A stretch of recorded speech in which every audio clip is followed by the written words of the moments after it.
नमस्ते दोस्तों, welcome to Manisha बारानीज kitchen. आज हम आप सभी के डिमांड पर लाए हैं एग्जॉटिक मूस केक्स का कोर्स। तो आप सभी का स्वागत है। मूस केक्स बहुत ही एग्जॉटिक और डिलिशियस डिज़र्ट केक्स होती है जो 5 स्टार होटल्स में जैसी मिलती है, बिल्कुल उसी प्रतिक्रिया के साथ हमने आपको ये कोर्स के अंदर सिखाया है। तो अभी मैं आपको देने वाली हूँ मूस केक्स के बारे में थोड़ी सी टिप्स। ये मुंह में घुल जाने वाली नरम, सॉफ्ट और बहुत ही टेस्टी मूस केक्स जो है उसमें हमें लगता है अगर देखिए फ्रेंड्स, अगर ऐसा होता है, मैं ये जो कंपनी है प्यूरिक्स कंपनी, उस ब्रांड का अगर इस्तेमाल करती हूँ। मैं आपको ये कोर्स, जब मैं कोर्स के लिए रेसिपीज शूट कर रही थी, हम लोग जब शूट कर रहे थे, मैं उसका एक्सपीरियंस आप सबके साथ बयां करती हूँ। लॉकडाउन के बाद जो है, ये जो सारे चीज़ें इंग्रेडिएंट्स हैं बाज़ार में जो मिल रहे हैं, वो सारे पता नहीं क्यों पर एकदम इफ़ेक्टिव नहीं है। एज एन अगर का जो डब्बा मैंने बाज़ार से ख़रीदा था, वो डब्बे की एक्सपायरी डेट 1 साल बाद की थी। उसके बावजूद जब मैंने उसे मेरे रेसिपी में यूज़ किया, मेरी जो एक मूस केक तैयार हुई थी वो एकदम मेल्ट होना स्टार्ट हो गई थी। वो स्टिफ नहीं रह रही थी, वो ठीक से एकदम जैसे बोलते हैं, वो ठीक से नहीं रह रही थी, वो मेल्ट होना शुरू हो गई थी। तो आप ये बात का ज़रूर ध्यान दें कि अगर आपके साथ ऐसा हो रहा है तो आप बहुत ही ध्यान से चेक करके आपके प्रोडक्ट्स खरीदें। स्पेशली अगर आप अगर खरीद रहे हैं तो इस प्रकार से जो डब्बे में मिलते हैं ऐसे टाइप के, वही आप खरीदिएगा। जो बाज़ार में हमें लूज़ भी मिलते हैं, लूज़ अगर पाउडर्स जो अलग से पैक होते हैं, वो आप मत खरीदिएगा, बिकॉज उसमें जैसे मैंने आपको बताया, ख़राब केक बन सकती है, पूरी मेल्ट हो सकती है। और अगर आप ये केक बेचना चाहते हो तो जब तक आपके कस्टमर के पास वो केक पहुंचेगी तो पूरी की पूरी पिघल जाएगी। तो ये बात का ज़रूर ध्यान रखें आप, जब भी आप इंग्रेडिएंट्स खरीद रहे हो तो ये बात का ध्यान रखें। यदि आपके पास अगर अवेलेबल नहीं है तो इसका दूसरा ऑप्शन है ये चाइना ग्रास।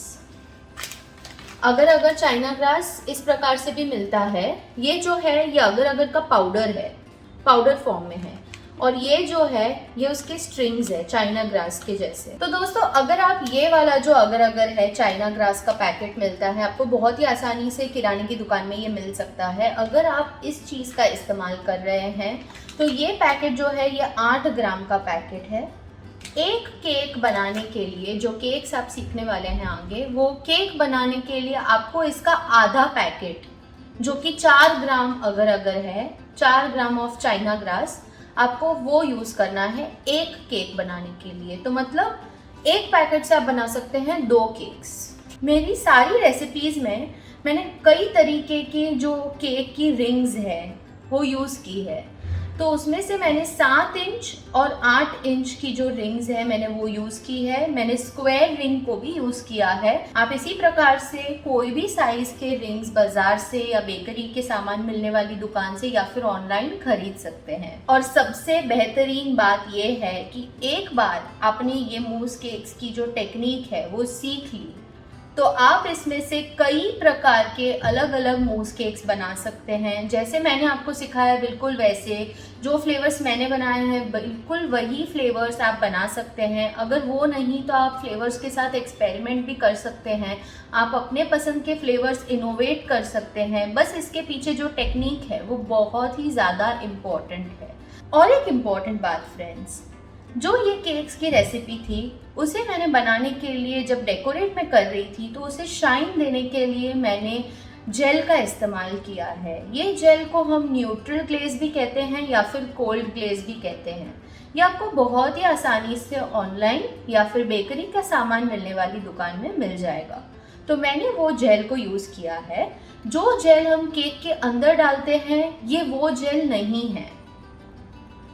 ये जेल जो मैंने यूज़ किया है केक पर शाइन देने के लिए, उसे हम न्यूट्रल ग्लेज भी कहते हैं और कोल्ड ग्लेज के नाम से भी जाना जाता है ये। और एक बात फ्रेंड्स, जो मूस केक है वो 4 से 5 घंटे तक फ्रिज के बाहर अच्छी रहती है।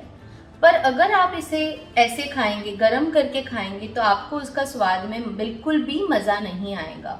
मूस केक एक ऐसा डिज़र्ट है जो ठंडा ही बहुत बढ़िया और अमेजिंग लगता है। तो याद से इसे आप फ्रिज में रखें, ठंडा करें और फिर ही इसे काट कर एंजॉय करें। मूस केक की जो शेल्फ लाइफ है वो 7 to 8 डेज है। रेफ्रिजरेटर में अगर ठीक से इसे रखा जाए तो फिर 7 से 8 दिनों तक आपका जो मूस केक है वो बिल्कुल भी खराब नहीं होगा। आप उसे आराम से खा सकते। जब भी आप मूस केक को इस तरीके से स्टोर करते हैं, जैसे मैंने आपको बताया रेफ्रिजरेटर में स्टोर करते हैं, या फिर अगर आप अपने क्लाइंट को देते हैं और वो स्टोर करना चाहते हैं, तो याद से मूस केक को एक डब्बे में पैक करें और डब्बे को ठीक से बंद करें, जिससे कि जो मूस केक का टॉप है वो बिल्कुल भी ड्राई ना हो। क्योंकि अगर आपने उसे डायरेक्टली रेफ्रिजरेटर में रख दिया बिना ढके, तो फिर उसका जो टेक्सचर है वो बिल्कुल भी ठीक नहीं रहेगा और सॉफ्ट और क्रीमी नहीं रहेगा। तो याद से इसे डब्बे में पैक करके फिर ही स्टोर करें। और अगर आप ये केक बेचना चाहते हैं तो इसका प्राइस हो सकता है 1500 to 1600 रुपीज़ फॉर 1 केक। तो ये डिपेंड करता है कि आप कहाँ रहते हो, आपको इंग्रेडिएंट्स किस प्राइस पे मिल रहा है। पर मैं आपको एक ऑन एन एवरेज एक एस्टिमेट बता रही हूँ कि जो जनरली प्राइस रहता है, जो इंग्रेडिएंट्स के हैं, जिस प्राइस में मुझे मिलते हैं, तो मैं ये प्राइस में बेचूंगी अगर मुझे ये केक को बेचना हो तो। ये जो केक का प्राइस है वो थोड़ा ज़्यादा इसलिए है क्योंकि ये जो केक के फ्लेवर्स है और ये जो रेसिपीज़ है एकदम एग्जॉटिक और एक्सक्लूसिव रेसिपीज़ है जो यूजुअली 5 स्टार होटल्स में ही आपको देखने मिलेगी। पर यदि आप ऐसी कोई जगह पे रह रहे हो जहाँ पे आपके क्लाइंट्स आपको ज़्यादा पे नहीं करेंगे, तो फिर आपके लिए मैं एक टेक्निक बताती हूँ। अगर आप ये केक्स बेचना चाहते हो तो आप अपनी सारी सामग्री जो आप केक्स में यूज़ करते हैं, आप उसकी कॉस्टिंग निकालें और कॉस्टिंग से 3 गुना ज़्यादा दाम पे आप बेच सकते हैं। ये है तरीका। आपको अगर कॉस्टिंग निकालना है तो जितना आपने इंग्रेडिएंट्स यूज़ किया है आप उसकी कॉस्टिंग निकाल कर फिर 3 गुना प्राइस पे बेच सकते हैं। दोस्तों, मूस केक्स के बारे में जो भी बेसिक इन्फॉर्मेशन मुझे आपको देनी थी वो मैंने दे दी। अब हम मूस केक्स बनाना शुरू करते हैं।